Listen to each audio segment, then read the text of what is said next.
ప్రతి రాత్రికి కొన్ని రహస్యాలుంటాయి కదా, కొన్ని చాలా భయంకరమైనవి. ఇప్పుడు మనం మెక్సికో సిటీకి కొంచెం బయట ఉన్న సోచిమిల్కో అనే ప్రాంతానికి వెళదాం. అక్కడి నల్లటి నీటిలో ఒక రహస్యముంది. అది మనల్ని తిరిగి చూస్తూ ఉంటుంది. అది 1000 గాజు కళ్లతో. ఒకసారి ఊహించుకోండి, మనం ఒక రంగురంగుల పడవలో ఉన్నాం. సోచిమిల్కోలోని నిశ్శబ్దమైన కాలువల గుండా నెమ్మదిగా వెళ్తున్నాం. చుట్టూ సిటీ గోల ఏమీ లేదు, చాలా ప్రశాంతంగా ఉంది. వినిపించేది రెండు శబ్దాలు. ఒకటి, ఆ చెక్క పడవకు తగులుతున్న నీటి చప్పుడు. 2, చెట్లలోంచి వీస్తున్న గాలి శబ్దం. మనమలా వెళ్తుండగా మొదట చెట్లు తప్ప ఇంకేమీ కనిపించవు. కాని కాస్త దగ్గరికి వెళ్ళాక అవి కనిపిస్తాయి. చెట్ల కొమ్మలకి వేలాడుతున్న పగిలిపోయిన ముఖాలు, గాలికి నెమ్మదిగా ఊగుతున్న తలలేని శరీరాలు, చిన్న చిన్న ప్లాస్టిక్ చేతులు అచ్చం మనవైపే వేలెత్తి చూపిస్తున్నట్టుగా ఉంటాయి. అక్కడికే మనం వచ్చింది ఇస్లా డి లాజ్ మునెకాస్, అంటే బొమ్మల దీవికి స్వాగతం. సోచిమిల్కోకి నిజానికి 2 రూపాలున్నాయి. ఒకటి పగటిపూట కనిపించేది.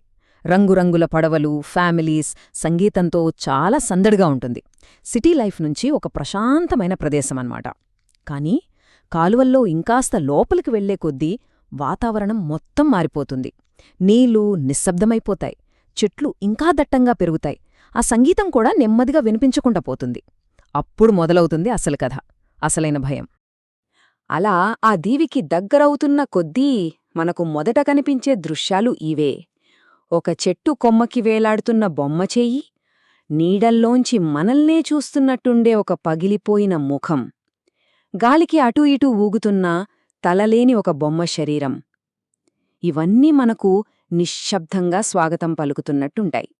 ఇప్పుడు ఈ దీవికి టూరిస్టులు, కెమెరాలు అన్నీ ఉన్నాయి. కాని చాలా ఏళ్ల క్రితం ఇక్కడ ఉండేది ఒక్కరే ఒక్కరు. ఆయన పేరు డాన్ జూలియన్ సంటానా బర్రేరా. ఒంటరిగా ప్రపంచానికి దూరంగా బ్రతకాలని నిర్ణయించుకున్న వ్యక్తి. ఆయనకేమీ పెద్ద ఆస్తులు లేవు, అంత పేరు కూడా లేదు. సిటీకి దూరంగా ప్రశాంతంగా బతకాలని ఇక్కడికొచ్చాడు. కాని ఒకరోజు విధి ఆ నీటి రూపంలో ఒక విషాదాన్ని అతని దగ్గరికి తీసుకొచ్చింది. కథనం ప్రకారం ఒక చిన్న పాప సరిగ్గా ఆయన దీవి పక్కనే ఉన్న కాలువలో మునిగి చనిపోయింది. ఆ తర్వాత రోజు ఆ పాప ఎక్కడైతే మునిగిపోయిందో సరిగ్గా అదే చోట డాన్ జూలియన్కు నీటిలో తేలుతూ ఒక బొమ్మ కనిపించింది. వెంటనే ఆయన ఆ బొమ్మను తీసి ఒక చెట్టుకు కట్టాడు. అదేదో అలంకరణ కోసం కాదు, అది ఒక నివాళి, ఒక రకమైన ప్రార్థన.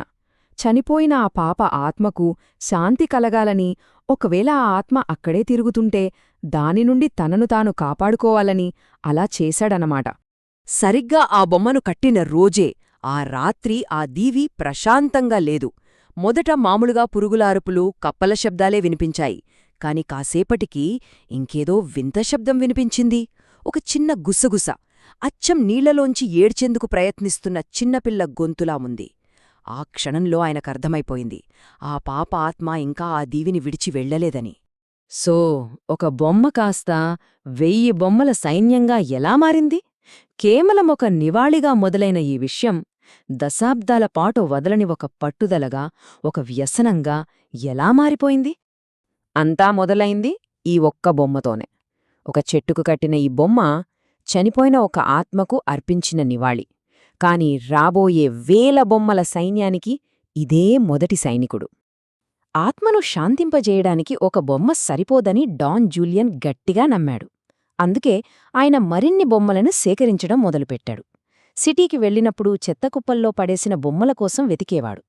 కొన్నిసార్లు తన తోటలో పండిన కూరగాయలు ఇచ్చి వాటికి బదులుగా పగిలిపోయిన బొమ్మలని తీసుకునేవాడు. వాటికి చెయ్యి లేకపోయినా, కాలు లేకపోయినా, కళ్ళు లేకపోయినా ఆయనకు పర్వాలేదు. అవి ఎలా ఉన్నా సరే ఆ దీవిలో ఉండటమే ముఖ్యం. అలా రోజులు, నెలలు, సంవత్సరాలు గడిచిపోయాయి.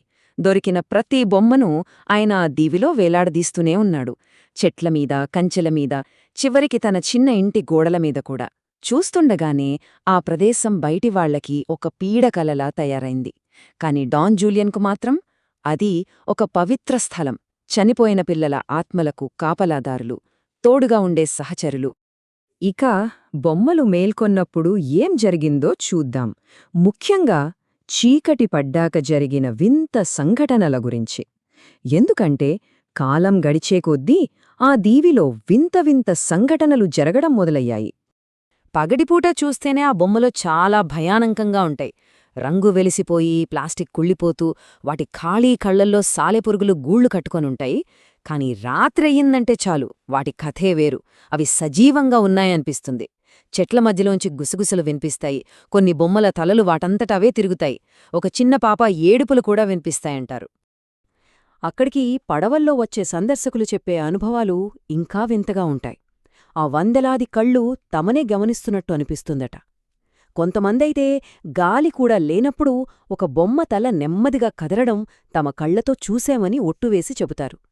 ఇక చీకటి పడ్డాక కూడా ధైర్యం చేసి అక్కడే ఉన్నవాళ్లు చెట్ల మధ్యలో చిన్నపిల్లల గుసగుసలు, మాటలు విన్నామని చెప్పారు. వాళ్ల రికార్డింగ్స్లో కూడా కొన్ని వివరించలేని శబ్దాలు రికార్డయ్యాయట. ఇప్పుడు ఈ కథలో చివరి, అత్యంత భయానకమైన ఘట్టం. ఆ దీవి చివరి వాదన, ఒక రహస్యమయ మరణం. దశాబ్దాలపాటు డాన్ జూలియన్ తన బొమ్మలతో, ఆ ఆత్మలతో కలిసి జీవించాడు. కాని 2001లో డాన్ జూలియన్ సంటానా బర్రెరా కూడా చనిపోయాడు. విచిత్రమేంటంటే అతని మృతదేహం కూడా ఆ కాలువలోనే తేల్తూ కనిపించింది.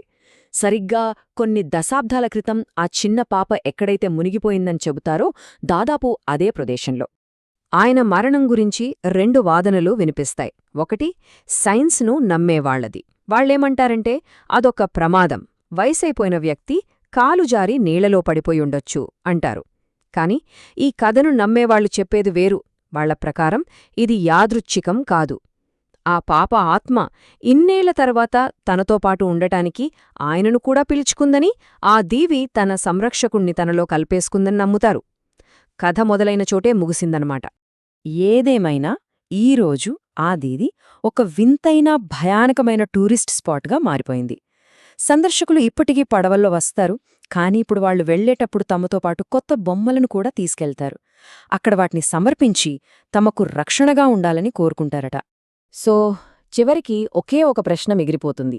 ఈ బొమ్మల దీవి నిజంగా దెయ్యాలున్న ప్రదేశమా?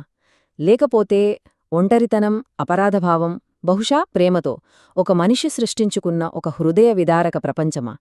దీనికి సమాధానం ఎవరికి వాళ్లే ఆలోచించుకోవాలి.